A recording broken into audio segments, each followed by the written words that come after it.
It's the most beautiful time of the year. A story written by Takole Joanna Margaret of 9 St. Augustine. Happy anniversary, love! A man named Christian surprisingly greeted her charming girlfriend when he arrived at dinner in a fancy restaurant. He kissed Joey, her girlfriend, while handing a lovely bouquet of yellow tulips for her. Joey was indeed stunned with her man's surprise, as she thought that Christian forgot about their special day, and shed tears as she saw the crew of the restaurant draw nearer towards them while playing romantic instrumentals and music. Her heart jumped with excitement and fluttered with overwhelming joy. She could not understand nor express how she feels, and so she stared at her man with the thought on her mind, his brown eyes tell her so. Earlier that day, buzz, buzz, the loud buzzing of the alarm clock continued. Christian woke up and turned off the alarm. It was 5 in the morning on the 14th of December. Christian got up from bed, opened the blinds of his room, and looked at the wonderful view of the city with a huge smile. Christian headed to the shower and thought about how he would surprise Joey on their first anniversary. What if I would visit her in class and sing for her? Nah, I guess that's too common, he thought to himself. After a few minutes in the shower, he suddenly stopped and thought, what if I pretend to forget about our day and set a dinner at her favorite restaurant in the city and surprise her? That's a great idea indeed, he said to himself. On the other hand, it was 6 in the morning when Joey woke up.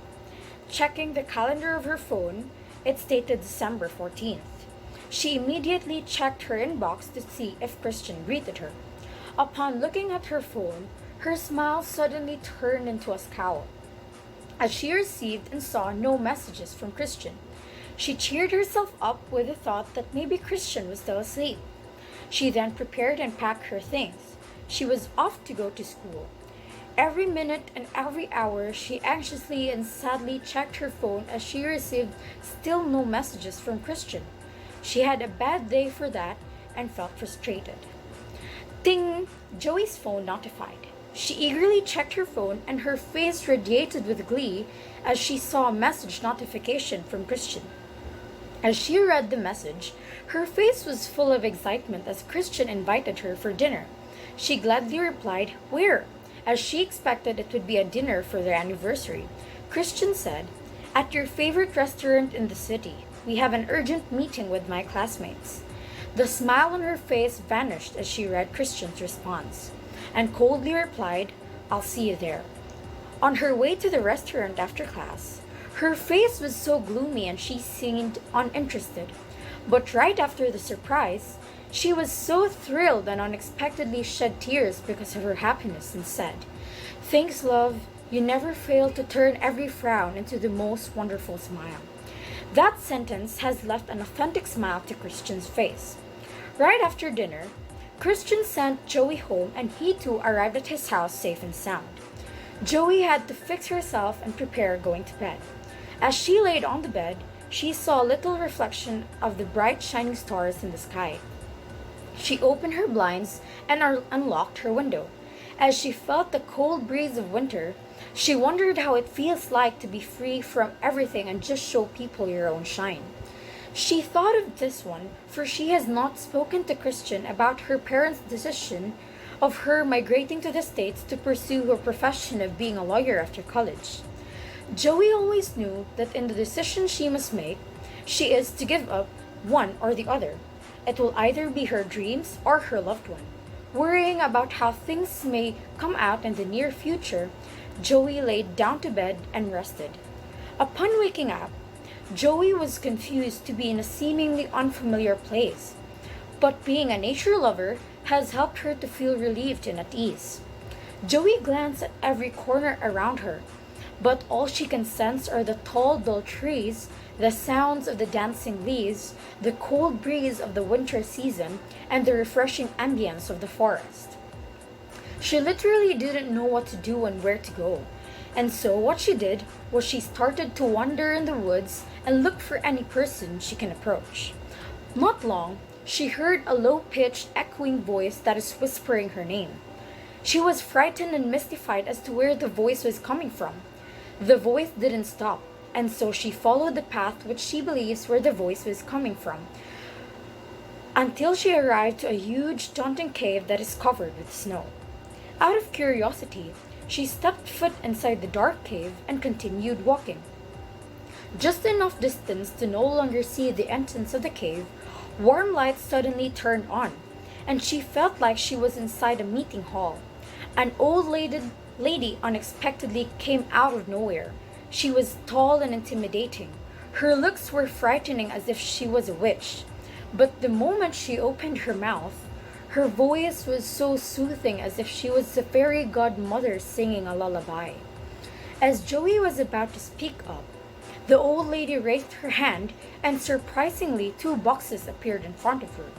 The old lady said, "Listen carefully to what I am about to say, my dear. Open the 2 boxes in front of you and read everything in it carefully. After reading what's inside the boxes, comprehend the hidden message of each and utter the words, 'What shall I choose and where will I go?' And choose one of the doors to help you come out of this cave and for a brighter future ahead of you," she added.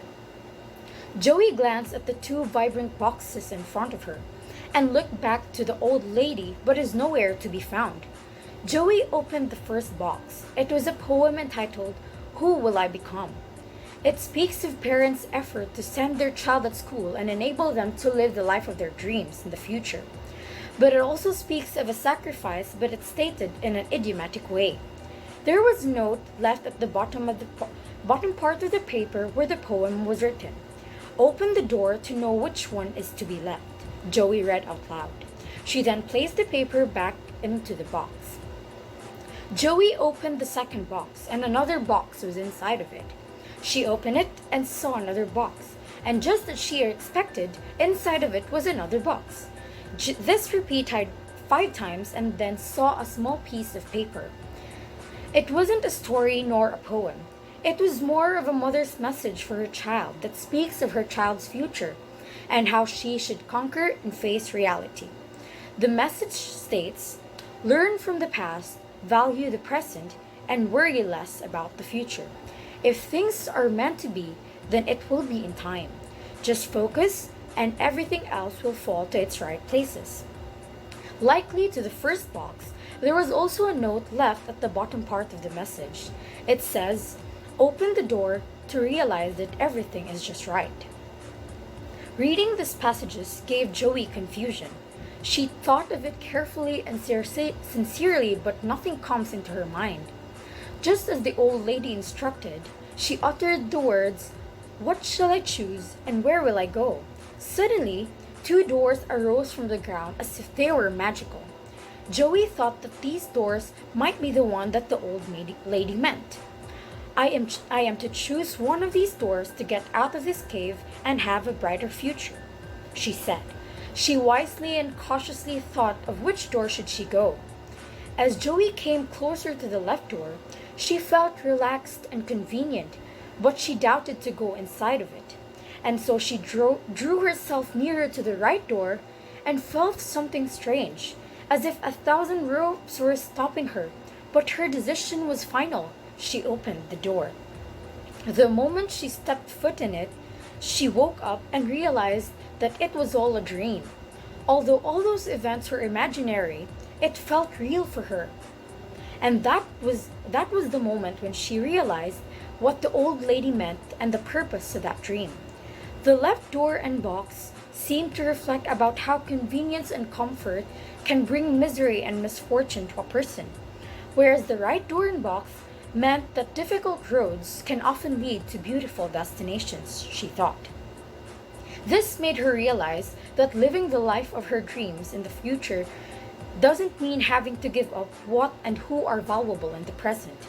It helped her reflect that obstacles in life are drawn in invisible ink. But the moment you learn how to dance with the rain, you will be able to surpass all hurdles in life without having to give up your principles, material things, or even your loved ones in life. You just have to learn how to believe and have faith that the right one stays, the right things come, and the right future meant for you will happen in its own perfect timing. Joey then got up from bed with a pleased and enlightened radiance on her face. She fixed herself and prepared for a new day in school and decided to tell Christian about her migration to the States on Christmas Eve. As Joey came out of her house, she saw a street sweeper cleaning the road, and when that lady glanced at her, her face had exactly the same resemblance with the old lady in her dream. Joey was startled with what she saw, but continued walking. Christmas Eve has come. Christian and Joey decided to spend the Christmas time together in Joey's house. The house was still and quiet, and Joey thought that it was the prompt to tell Christian. With all her courage, she told everything to Christian, and he gave her a genuine smile. Joey was worried about what his smile meant. To break the silence, Christian spoke. I understand you and I will support you. Your plans will make you, but I assure you, it won't break us. I love you and Merry Christmas, love. The spirit of Christmas was indeed present for the both of them. They were both smiling, and the gaze they shared truly speaks of their love for one another. Without realizing, they were both standing under the mistletoe. Thank you.